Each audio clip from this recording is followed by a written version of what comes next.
विद्यार्थी मित्रो, आपले घर व पर्यावरण या तासामध्ये गेल्या तासामध्ये आपण काय काय पाहिलं बघा, करून पहा. मुलांनो, राहण्यासाठी आपल्याला घर आवश्यक असते. वेगवेगळ्या प्रकारची घरे कशी असतात, ते घर बनवण्यासाठी कोणकोणत्या साधनांचा वापर केला जातो, या सर्व घटकांची माहिती आपण बघितलं. त्यानंतर दुसरा मुद्दा आपण बघितलो की घराचा उपयोग कशासाठी केला जातो. उदाहरणामध्ये निवाऱ्यासाठी, विश्रांतीसाठी. दिवसभर आपण शाळेला जातो, विविध काम करतो. ऊन, वारा, पाऊस, थंडी, जंगली प्राण्यापासून संरक्षण मिळवण्यासाठी घराचा उपयोग होतो, हे आपण पाहिलं. त्यानंतर तिसरा मुद्दा बघितलो की प्रदेशानुसार घराची रचना. यामध्ये पहिल्यांदा जास्त पावसाचे प्रदेश, मध्यम पावसाचे प्रदेश, कमी पावसाचे प्रदेश, वाळवंटी प्रदेश, दलदलयुक्त प्रदेश, पर्वतीय प्रदेश, मैदानी प्रदेश, अशा वेगवेगळ्या प्रदेशामध्ये घरांची रचना कशा स्वरूपाची असते, घरांचा आकार, घरासाठी वापरलं गेलेलं साहित्य, याविषयीची माहिती या तासामध्ये गेल्या तासामध्ये आपण बघितलं. त्याचबरोबर चौथा मुद्दा एक बघितलेला होता आपण, बेघरपणा व बेघरपणाची प्रमुख कारणे कोणती आहेत, त्या कारणांचा विचारसुद्धा आपण या ठिकाणी केलेला आहे. उदाहरणामध्ये त्यामध्ये सांगायचं म्हटलं तर परवडणाऱ्या घराचा अभाव, दारिद्र्य, नैसर्गिक आपत्ती, अपुरे आर्थिक उत्पन्न, बेरोजगारी, शारीरिक आणि मानसिक आजार, या सर्व घटकांची माहिती गेल्या तासामध्ये आपण बघितलेली होती. या तासामध्ये आपल्याला माणसाच्या निवाऱ्यात काळानुरूप होत गेलेले बदल, इथून पुढचा भाग आपण या ठिकाणी पाहणार आहोत. विद्यार्थी मित्रो, माहीत आहे का तुम्हाला, बघा, माणसाच्या निवाऱ्यात काळानुरूप होत गेलेले बदल. बघा, सुरुवातीचा वानर सदृश मानव झाडावरती राहत होता. त्यानंतर बघा, त्यानं प्रगती करून गुहेमध्ये, त्यानंतर कच्च्या घरामध्ये, पुन्हा या घरामध्ये, त्यानंतर हळूहळू प्रगती जसजशी होत जाईल तसं पक्क्या घरामध्ये, पुन्हा त्याच्यापेक्षा अधिक सुव्यवस्थित घरामध्ये, पुन्हा दुमजली बहुमजली इमारतीमध्ये, आणि आज आपण पाहतो की प्रचंड लोकसंख्या वाढलेल्या शहरामध्ये या ठिकाणी मानव वास्तव्य करतो. तर अशा प्रकारे मानवाने हळूहळू या ठिकाणी घराच्या रचनेमध्ये बदल या ठिकाणी कालानुरूप करत गेला, हे आपण यामध्ये पाहिले. त्यानंतर विद्यार्थी मित्रो, तुमच्यासाठी एक छोटंसं उपक्रम दिलेलं आहे, बघा, करून पहा. इमारतीचे बांधकाम चालू असलेल्या एखाद्या ठिकाणाला भेट द्या. तेथे असणाऱ्या साहित्याची यादी करा आणि तेथील प्रदूषणाच्या बद्दलची माहिती घ्या, असं म्हटलेलं आहे. हा तक्ता तुमच्या पुस्तकामध्ये दिलेला आहे. बघा, तो तक्त्यामध्ये काय, तर इथं साहित्य आणि त्या साहित्याचं मूळ स्तोत्र शोधायचं. उदाहरणामध्ये तुम्हाला दिले ते सिमेंट कशापासून बनतं, तर चुनखडीच्या दगडापासून. आणि काच कशापासून बनतं, वाळू. तर तसे राहिलेली जी काही माहिती आहे, ती माहिती आहे तुम्ही त्या उपक्रमामध्ये पूर्ण करायचं आहे. उदाहरणामध्ये मी सांगतो बघ, एक विटा, मूळ स्तोत्र काय, माती. या पद्धतीने तुम्ही खालील माहिती पूर्ण करून या ठिकाणी काय करायचं आहे, तो उपक्रम पूर्ण करायचा आहे. आलं लक्षात? त्यानंतर नेहमी हे लक्षात ठेवा, बघा, मानवाची घरे कितीही वेगवेगळ्या प्रकारची असली तरी प्रत्येकाला स्वतःच्या घराची ओढ असते. कारण घर हे केवळ दारे, खिडक्या, भिंती, छप्पर यांनी तयार होत नाही. घरातील माणसे, त्यांचा स्नेह, एकमेकाबद्दलची आत्मीयता, यामुळे घराला घरपण येते. त्यानंतर पुढचा भाग बघायचा विद्यार्थी मित्रांनो.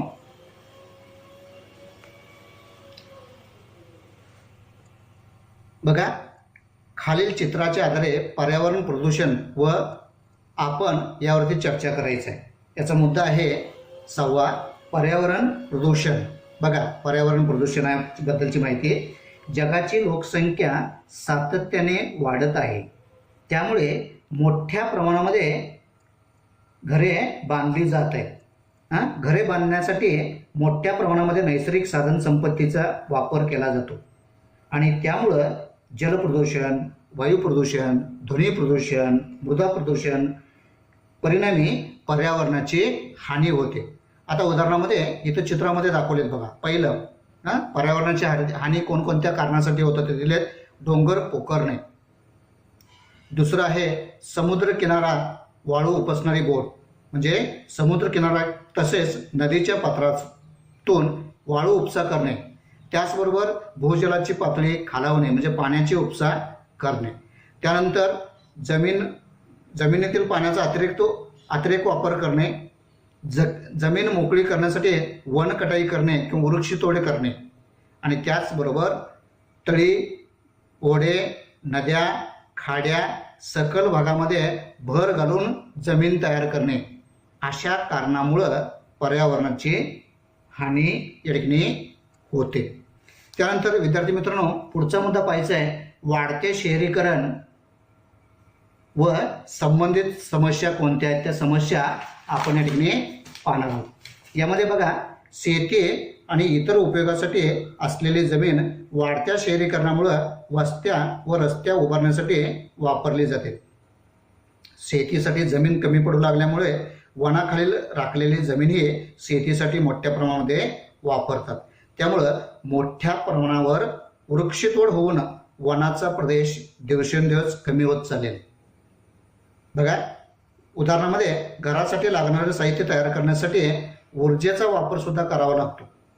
मातीपासून विटा, चुनखडीपासून सिमेंट, वाळूपासून काच बनवणे इत्यादीसाठी ऊर्जेचा मोठ्या प्रमाणामध्ये वापर केला जातो. विद्यार्थी मित्रांनो, ऊर्जा निर्माण करण्यासाठी आपण कोळसा, नैसर्गिक वायू व खनिज तेल यासारखी नैसर्गिक साधने वापरतो. ही सर्व इंधने एकदा वापरली की कायमस्वरूपी संपतात. या ऊर्जा स्तोत्राच्या ज्वलनातून वायू प्रदूषण मोठ्या प्रमाणामध्ये होते. ऊर्जा स्तोत्र निसर्गात निर्माण होण्यासाठी लाखो वर्षे लागतात. त्यामुळे मुबलक प्रमाणात उपलब्ध असलेल्या व प्रदूषण न करणाऱ्या सौर ऊर्जा, पवन ऊर्जा यासारख्या ऊर्जा स्तोत्राचा वापर वाढवणं अत्यंत गरजेचं आहे. हवा हे संपुष्टात न येणारे ऊर्जा स्तोत्र आहे. आतापर्यंत आपण जे नैसर्गिक साधने वापरतो त्याऐवजी सौर ऊर्जा आणि पवन ऊर्जाचा वापर केला तर या ठिकाणी हवामानामध्ये प्रदूषण होणार नाही आणि साधन संपत्तीची सुद्धा जोपासना या ठिकाणी होऊ शकेल, हे आपल्याला या ठिकाणी सांगता येते. त्याचबरोबर सर्व सजीवांना निवाऱ्याची आवश्यकता असते. माणसाप्रमाणे इतर काही सजीव सुद्धा पर्यावरणातील विविध साधनांचा वापर करून निवारा तयार करतात. त्याचे निवारे पर्यावरणपूर्वक व तात्पुरते असतात. तर पर्यावरणपूर्वक परंतु कायमस्वरूपी घरे आपणाला सुद्धा बनवता आली पाहिजे आणि ते कसं बनवायचं त्याचं उदाहरण पुढच्या घटकामध्ये या ठिकाणी दिलेलं आहे. आता बघा विद्यार्थी मित्रांनो, पर्यावरणपूर्वक घरांची वैशिष्ट्ये काय आणि पर्यावरणपूर्वक घरं कसं आहेत हे इथं दाखवलं. आता बघा, पर्यावरणपूर्वक घरांची वैशिष्ट्ये आपण सांगता येईल. यामध्ये बघा, नैसर्गिक साधनांचा कमीत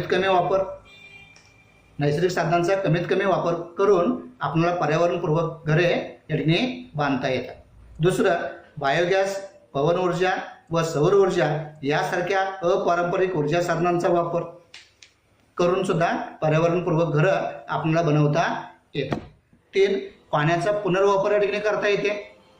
बघा, पाण्याचा पुनर्वापर करून पर्यावरणपूर्वक घरं आपण बांधू शकतो. त्यानंतर टाकाऊ वस्तूचा पुनर्वापर करून या पर्यावरणपूर्वक घराची निर्मिती आपण करू शकतो.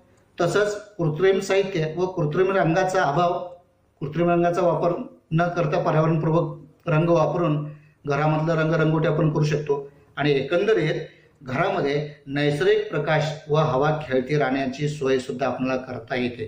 तर असे अनेक वैशिष्ट्ययुक्त पर्यावरणपूर्वक घरं आपण सुद्धा बांधता आली पाहिजे आपल्याला सुद्धा, आणि अशा घरामध्ये राहून आपण आनंद वाढवू शकतो. त्याचबरोबर विद्यार्थी मित्रो, माहीत आहे का तुम्हाला, बघा, जलपर्यटन हा एक महत्त्वाचा व्यवसाय आहे. मानवाचे प्राथमिक व्यवसाय जसे आहेत तसं जलपर्यटन हा सुद्धा एक व्यवसाय आहे. काही ठिकाणी पर्यटकांचे निवारे समुद्राखाली तयार केले आहेत. या निवाऱ्यातून समुद्राच्या तळाचे तसेच तेथील मनोहारी सागरी जीवनाचे दृश्य प्रत्यक्ष अनुभवता येते. हे चित्रामध्ये स्पष्ट दाखवलेले आहे, ते बघू शकतो आपण.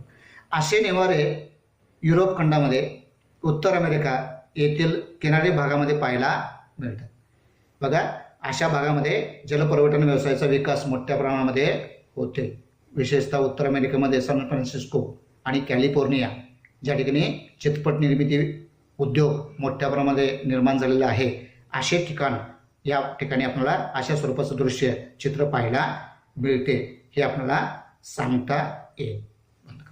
माहीत आहे का तुम्हाला? बघा, मुंबई शहर हे 7 बेटांचे वसलेले आहे. या बेटाच्या दरम्यान असलेली जलभागावर दगड मातीचे भराव घालून जमीन तयार केली गेली. नंतर त्यावर वस्ती, रस्ते व उद्योग विकसित केलेले. बघा, 7 बेटांचा समूह या ठिकाणी दाखवलेला आहे विद्यार्थी मित्रांनो.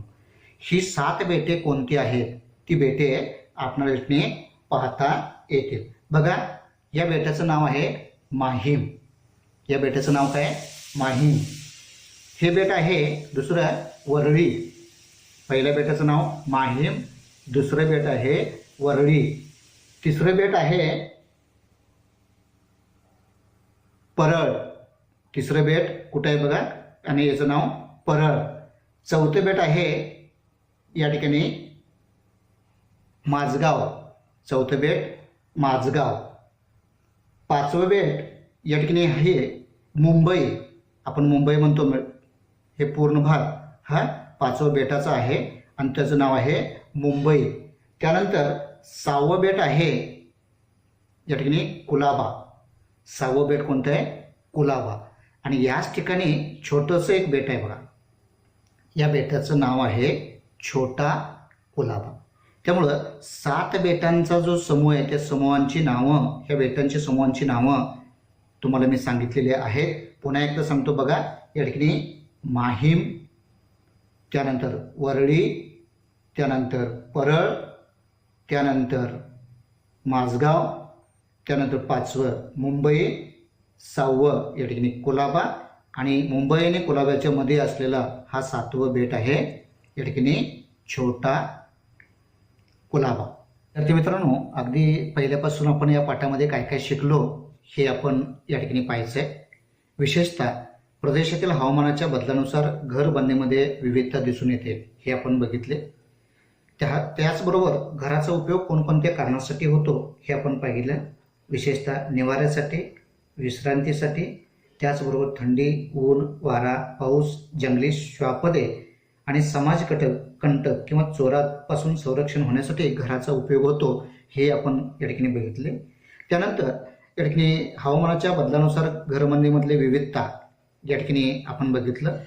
दुसरं, प्रदेशाची असलेली जी काही घराची रचना आहे ती रचना आपण या ठिकाणी बघितली. त्यामध्ये जास्त पावसाच्या प्रदेशामध्ये कोणत्या स्वरूपाची घरं असतात, मध्यम पावसाच्या प्रदेशामध्ये कोणत्या स्वरूपाची घरं असतात, कमी पावसाच्या प्रदेशामध्ये कोणत्या स्वरूपाची घरं असतात, त्या घराची रचना, आकार वगैरे कसं असतं हे बघितलं. त्याचबरोबर वाळवंटी प्रदेशामधलं, तसंच दलदलयुक्त प्रदेशामध्ये कोणत्या स्वरूपाची घरं असतात, त्याचा आकार कसा असतो हे बघितलं. तसंच पर्वतीय प्रदेशामध्ये आणि मैदानी प्रदेशामध्ये घराची रचना आपण बघितली. या सर्व घरांच्या रचनेमध्ये विशेषतः दलदलयुक्त प्रदेशाची जी काही घरं आहेत ती घरं विशेषतः वजनाने हलके असतात हे आपण या पाठामध्ये शिकलो. त्याचबरोबर की बेघरपणाची कारणे आणि बेघरपणावरती सुचवलेले उपाय याही कारणांचा विचार आपण यामध्ये केलेला आहे. विशेषतः दारिद्र्य, नैसर्गिक आपत्ती, शारीरिक आणि मानसिक आजार, बेरोजगार, अपुरे आर्थिक उत्पन्न, परवडणाऱ्या घराचा अभाव यासारख्या अनेक कारणांचा विचार बेघरपणाच्या कारणामध्ये आपण या ठिकाणी बघितलेले आहे. आणि उपायामध्ये आपण बघितलं की शहरामध्ये शासनामार्फत बेघरांसाठी रात्र निवारे उपलब्ध करून देण्याची उपाययोजना या ठिकाणी आपण बघितलेलं आहे. तसंच ऊर्जेचा वापर तारतम्य पद्धतीनं कसं करावं याविषयीची सुद्धा माहिती आपण या ठिकाणी बघितलेली आहे. विशेषतः या ऊर्जेच्या वापरामध्ये घरं बांधण्यासाठी मोठ्या प्रमाणामध्ये ऊर्जेचा वापर केला जावा आणि ज्वलनातून वायू प्रदूषण होते, म्हणजे एकंदरीत प्रदूषण होऊ नये या दृष्टिकोनातून पर्यावरणपूर्वक जे काही घरं आहेत त्या घरांची निर्मिती करण्यामध्ये भर द्यावा किंवा भर देणं आवश्यक आहे. याही घटकांचा विचार आपण यामध्ये केलो. तसंच वाढत्या लोकसंख्येमुळं शहरीकरण आणि त्या संबंधित ज्या काही समस्या आहेत त्या समस्या या ठिकाणी कशी निर्माण होतात हे आपण बघितलेलं आहे. ते निर्माण होऊ नये यासाठी नेमकं ध्वनी प्रदूषण, जलप्रदूषण, हवेचं प्रदूषण कमी व्हावं यासाठी प्रयत्न करणं गरजेचं आहे. याही गोष्टींचा विचार आपण यामध्ये केलेला आहे. तसंच पर्यावरणाची हानी होणार नाही याकडं लक्ष देण्याच्या दृष्टिकोनातून पर्यावरणपूर्वक घरे बांधणं आवश्यक आहे या घटकांची माहिती आपण बघितलं. त्याशिवाय पाठामध्ये असलेले जरा डोके चालवा, काय करावे बरे, तुम्हाला माहीत आहे का, अशा अनेक घटकांचं सविस्तर माहिती या प्रकरणामध्ये आपण अभ्यासलेली आहे. जरा डोके चालवा. पक्षी आपल्या घरट्याचा वापर कशासाठी करतात? पक्षी आपल्या घरट्याचा वापर तात्पुरत्या निवाऱ्यासाठी करतात. अंडी घालून पिलांना जन्म देण्यासाठी. बघा, काय करावे बरे? पर्यावरणाची हानी टाळून घरे बांधण्यासाठी आपल्याला काय काय करता येईल? तुम्हाला सुचणाऱ्या उपायाच्या वर्गात चर्चा करा म्हटलेत. बघा, प्रश्न या ठिकाणी काय करावे बरे या बाबतीमध्ये काय आहे? पर्यावरणाची हानी टाळून घरे बांधण्यासाठी आपल्याला काय काय करता येईल? बघा विद्यार्थी मित्रो, की पर्यावरणाची हानी टाळून घरे बांधण्यासाठी आपणाला काही बाबी सांगता येतील. त्यातली पहिली बाब आहे, आवश्यकतेनुसार घरांची संख्या व आकारमान ठरवणे. आपणाला जेवढं गरज आहे तेवढं या ठिकाणी आवश्यकतेनुसार घराचं आकारमान या ठिकाणी ठरवायचं. दुसरं, घरांना मोठी दारे व खिडक्या बसवणे व पंखे, दिवे इत्यादीचा कमीत कमी वापर करणे. आपलं घर तसं आहे का पाहू शकतो आपण. घरांना मोठी दारे व खिडक्या बसवणे व पंखे, दिवे इत्यादीचा कमीत कमी वापर करणे. तिसरं सांगता येईल, खेडेगावातील घरांना कृत्रिम रंग न देता घराच्या भिंती व घरांचा परिसर मातीने व शेणाने सारवणे. आपले पूर्वज जे काही राहत होते ती घरं जर तुम्ही आठवला तर अशा स्वरूपाची पर्यावरणपूर्वक घरे या ठिकाणी पाहायला आपल्याला मिळत होती. आता आपण आधुनिक युगामध्ये राहतो त्यामुळं अशा स्वरूपाची घरं पाहायला मिळत नाही. पण ते पूर्वीचं होतं तेच बरं होतं.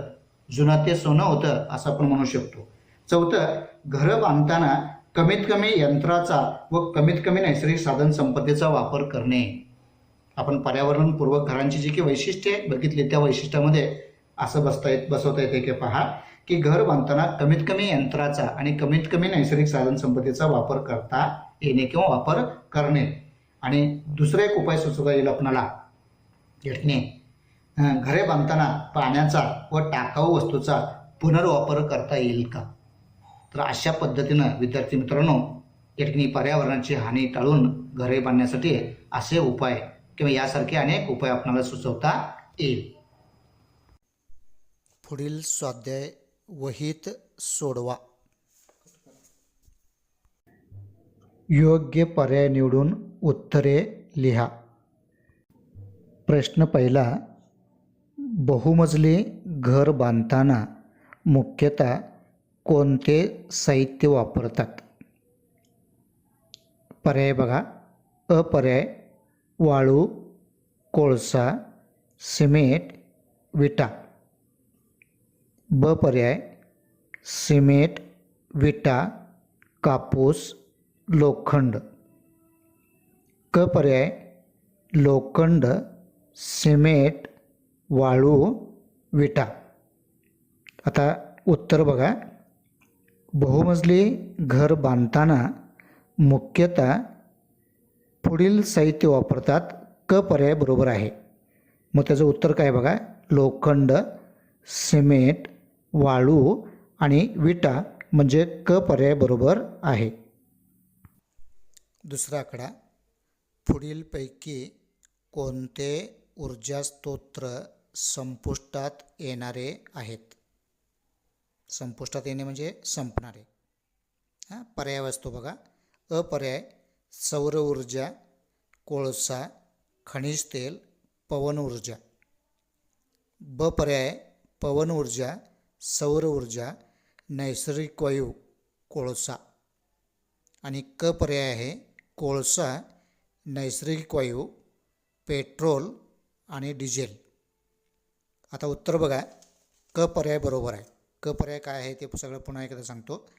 पुढील ऊर्जा स्तोत्र संपुष्टात येणारे आहेत. उदाहरणार्थ क पर्यायामध्ये कोळसा, नैसर्गिक वायू, पेट्रोल आणि डिझेल हे एकदा वापरल्यानंतर कायमस्वरूपी संपणारे आहेत, म्हणून क पर्याय बरोबर आहे. प्रश्न तिसरा, बेघरपणाची कारणे कोणती? अ पर्याय बघा, दारिद्र्य, बेरोजगारी, शारीरिक आजार, नैसर्गिक आपत्ती. ब पर्याय, मानसिक आजार, श्रीमंती, शारीरिक आजार, अपुरे उत्पन्न. क पर्याय, पुरेसे उत्पन्न, रोजगारी, दारिद्र्य, परवडणाऱ्या घराचा अभाव. तर विद्यार्थी मित्रांनो, उत्तर बरोबर पर्याय आहे अ. उत्तर काय आहे बघा, बेघरपणाची कारणे पुढीलप्रमाणे आहेत. त्यामध्ये दारिद्र्य, बेरोजगारी, शारीरिक आजार आणि नैसर्गिक आपत्ती म्हणजे अ पर्याय बरोबर आहे. पुढील विधानातील चूक दुरुस्त करून विधाने पुन्हा लिहा. प्रश्न पहिला त्यातला, जास्त पावसाच्या प्रदेशात सपाट छपराची घरे आढळतात. वाक्यामध्ये विधान कुठलं चुकीचं आहे बघा, सपाट छपराची. मग बरोबर उत्तर काय, जास्त पावसाच्या प्रदेशात उतरत्या छपराची घरे आढळतात. दुसरा प्रश्न, पवन ऊर्जा हा विनाशी ऊर्जा स्तोत्र आहे. विनाशी म्हणजे एकदा वापरल्यानंतर नष्ट होणार. उत्तर बघा, पवन ऊर्जा हा अविनाशी ऊर्जा स्तोत्र आहे. प्रश्न तिसरा, दलदलयुक्त प्रदेशात बांधण्यात येणारी घरे वजनाने जड असतात. यातलं विधान काय चुकलेलं बघा, जड असतात. तर उत्तर काय बघा, दलदलयुक्त प्रदेशात बांधण्यात येणारी घरे वजनाने हलकी असतात. पुढील प्रश्नांची एका वाक्यात उत्तरे लिहा. त्यामधलं पहिला प्रश्न, बांधकामाच्या ठिकाणी कोणकोणत्या प्रकारचे प्रदूषण आढळते? उत्तर पहा, बांधकामाच्या ठिकाणी प्रामुख्याने जलप्रदूषण, वायू प्रदूषण, मृदा प्रदूषण व ध्वनी प्रदूषण या प्रकारचे प्रदूषण आढळते. प्रश्न दुसरा, घरे बांधताना पुढील बाबींना तुम्ही कसा प्राधान्यक्रम द्याल? अ बघा, आराम, ब रचना आणि क हवामान आहे. याचं उत्तर पहा, घरे बांधताना वरील बाबींना मी पुढीलप्रमाणे प्राधान्यक्रम देईन. पहिल्यांदा म्हणजे अ हवामान, ब आराम आणि क रचना. पुढील प्रश्नांची थोडक्यात उत्तरे लिहा. त्यामधला प्रश्न पहिला, तुमच्या घरातील कोणत्या बाबी पर्यावरणपूरक आहेत याची यादी तयार करा. उत्तर पहा, आमच्या घरातील पुढील बाबी पर्यावरणपूर्वक आहेत. त्यामधलं एक, सौर चूल. दुसरं, घरातील मोठ्या खिडक्या. तिसरं, ओल्या कचऱ्याचा वापर करून खत बनवण्यासाठी वापरण्यात येणारा मातीचा जुना मोठा माठ. चौथं, घरासमोरील अंगणातील फुलझाडे. आणि पाचवं आहे, पावसाचे पाणी साठवण्यासाठी घरामागील अंगणात बांधलेली हौद. प्रश्न दुसरा, घरातील कोणती उपकरणे आपण सौर ऊर्जेच्या मदतीने वापरू शकतो? उत्तर बघा, घरातील पुढील उपकरणे आपण सौर ऊर्जेच्या मदतीने वापरू शकतो.